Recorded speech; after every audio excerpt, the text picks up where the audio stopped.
मराठा आणि ओबीसी आरक्षणाच्या संदर्भात जे काही मनोजदादा जरांगे पाटील यांनी जे मोठं आंदोलन उभं केलं होतं त्यामध्ये ते हाताळण्यात कुठेतरी फडणवीस पहिल्या वर्षी कमी पडले, परंतु शेवट त्यांनी गोड केला।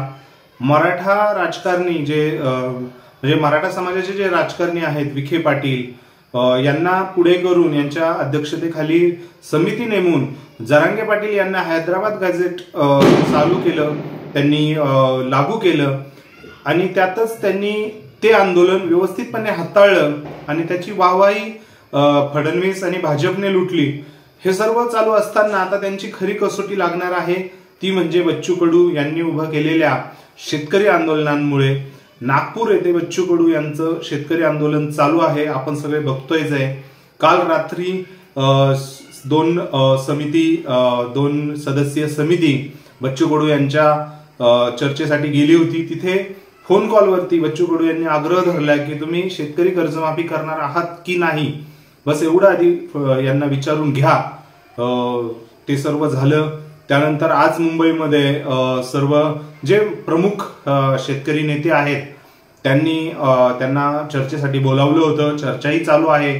परंतु हे सर्व हाताळण्यामध्ये देवेंद्र फडणवीस आता पुन्हा त्यांची कसोटी लागणार आहे आणि त्यामधनं हे जे आंदोलन उभं राहिलं ह्या मागची पार्श्वभूमी, त्याचे इम्पॅक्ट राजकारणात आता जे काही स्वराज्य संस्थेच्या निवडणुका येणार आहे त्याद्वारे होणारा इम्पॅक्ट आणि त्याचे लॉंग टर्म परिणाम, जे देवेंद्र फडणवीस काही मार्ग काढू शकतात का, हे आपण जाणून घेण्याचा प्रयत्न करणार आहोत।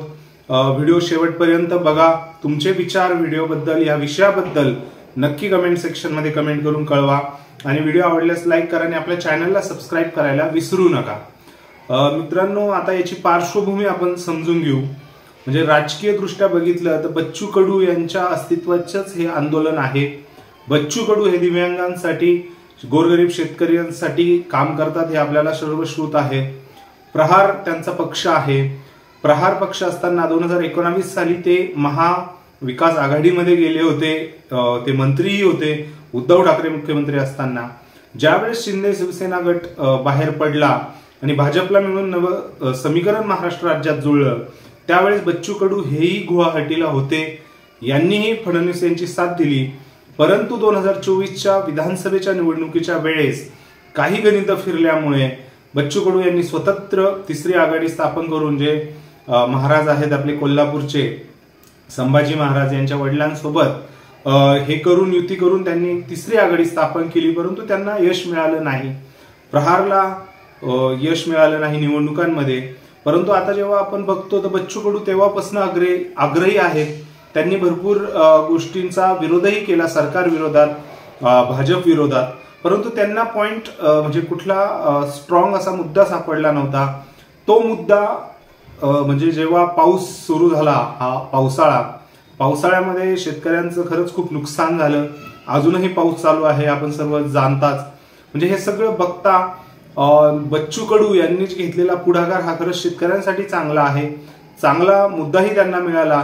मुद्दा म्हणजे शेतकऱ्यांच्या अनेक पुरामध्ये घरसंसार बर्बाद झाले, अख्खे उभी पिके जळून गेली, कर्जबाजारीपणा हा डोक्यावरती असताना शेतकऱ्याला कसं सुख नांदेल या दृष्टीने म्हणजे शेतकरी हळहळ व्यक्त करत असतानाच बच्चू कडू यांचं पुढे म्हणजे आंदोलनात यांनी पुढाकार घेतला आणि आता जे काही घडतंय आपण ते बघतोय। परंतु बच्चू कडू यांच्या राजकीय दृष्ट्याही हे आंदोलन महत्वाचं आहे। पाऊस जास्त झाला, शेतकऱ्यांचा एक त्यांचा म्हणजे थोडक्यात आपण पुनर्जन्म आपण जो राजकारणात म्हणतोय प्रहारचा, तो आपल्याला आता बघण्याची सारखी गोष्ट आहे। तीच घडतीये का काय असं त्या दृष्टीने हे आंदोलन महत्वाचं आहे।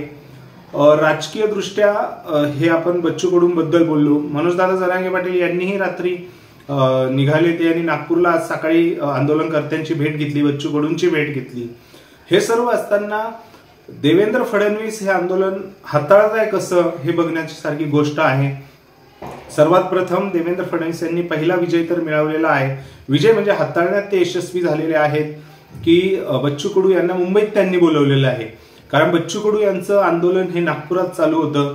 काल कोर्टाच्या आदेशानुसार 6 नंतर आरोपही झाला फडणवीस यांच्यावरती की कोर्टाला निकाल तुम्ही दिला, कोर्टाच्या बाबतीत हे केलं आम्हाला तिथून हलवण्यासाठी, हा डावपेच आपण समजू शकतो, आंदोलन मोडण्याच्या दृष्टीनेच असू शकतो. आता कोर्टात काय बाजू मांडली आहे ती कोर्टालाच माहिती आणि सरकारलाच माहिती, परंतु कुठेतरी नागपूरवरनं चर्चेसाठी मुंबईत बच्चू कडू यांना बोलवण्याचं आणि बाकी जे नेते राजू शेट्टी यांना सर्वांना बोलवण्यात यशस्वी झालेलं आहे. आता बंद दाराआड जी चर्चा होणार आहे ह्यामध्ये नक्कीच एक राजकारणी म्हणून बच्चू कडू आणि देवेंद्र फडणवीस यांच्यात काहीसा समझोता होऊ शकतो का हे बघण्यासारखी गोष्ट आहे. कारण बच्चू कडूंची प्रमुख मागणी आहे की सरसगट कर्जमाफी करा, कर्जाचा बोजा शेतकऱ्याच्या याच्यावरनं कमी करा. देवेंद्र फडणवीस यांनी निवडणुकीपूर्वी हा जाहीरनामा दिला होता भाजपने की आम्ही कर्जमुक्ती करू. सो ह्या विषयाला अनुसरून आता बच्चू कडू म्हणजे फडणवीस न्यूटन घेऊ शकत नाही. बच्चू कडू यांची मागणी आग्रही आहे, शेतकऱ्यांनीही तसं आंदोलन केलेलं आहे. त्या पद्धतीने देवेंद्र फडणवीस निश्चितच स्वराज्य संस्थेच्या निवडणुका लक्षात ठेवून कुठेतरी शेतकरी वर्गालाही नाराज न करता काही अंशतः कर्जमाफी करून किंवा बँकांना काहीतरी याच्यामध्ये प्रलोभन देऊन तिसरा मार्ग काढण्याची दाट शक्यता आहे. मला तरी वाटतंय देवेंद्र फडणवीस हे ह्या जी कर्जमाफी आहे याचं श्रेय बच्चू कडू यांना जाऊ देणार नाही. त्यासाठी ते प्रयत्न नक्कीच करतील. आता बघण्यासारखी गोष्ट आहे, कारण एवढी कर्जमाफी करून कारण शेवटी श्रेय हे बच्चू कडू यांनाच जाणार. कुठेतरी त्यांना म्हणजे एक संवेदनता मिळून त्यांना राजकीय पुनर्वसन होऊ शकतं. परंतु फडणवीस एवढेही म्हणजे प्रबल राजकारणी आहेत, त्यांनाही माहिती आहे की कुठे गोष्टी आपल्याला वळवता येईल. कारण शेवटी कर्जमाफी द्यायची आहे पण ती भाजपनेच दिली हे दाखवण्याचाही त्यांचा प्रयत्न असेल. जसं त्यांनी मराठा आरक्षणाबद्दल केलं, मराठा आंदोलनाबद्दल केलं. कारण मनोजदादा जरांगे पाटील यांच्या पहिल्या आंदोलनाला त्यांनी पूर्ण पाठ फिरवली, परंतु जेव्हा विखे पाटील यांच्या अध्यक्षतेखाली समिती नेमून ज्यावेळेस त्यांनी तिथे हैदराबाद गॅझेटेर मान्य केलं तर याचंच कुठेतरी पूर्ण श्रेय हे आजही भाजपला आणि फडणवीस सरकार यांनाच जात आहे. त्या पद्धतीने कुठेतरी शेतकरी आंदोलनाचंही असंच करण्याचा प्रयत्न हा देवेंद्र फडणवीस आणि भाजप सरकार महायुती सरकारचा असणार आहे, यात तिळमात्रही शंका नाहीये. कारण शेवटी हे बघा, ज्या काही गोष्टी घडतील त्या राजकारणात आपण कितीही म्हटलो यामध्ये राजकारण आलं नाही पाहिजे.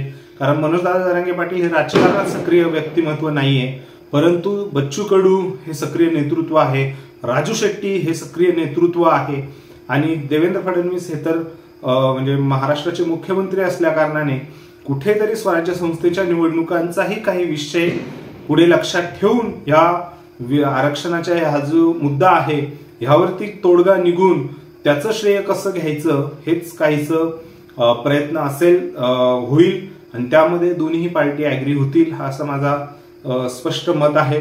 तुम्हाला काय वाटतं या गोष्टीबद्दल ते कमेंट सेक्शन मध्ये कमेंट करून नक्की कळवा. व्हिडिओ आवडला असल्यास आपल्या व्हिडिओला लाईक करा आणि आपल्या चॅनलला सबस्क्राईब करायला विसरू नका. धन्यवाद.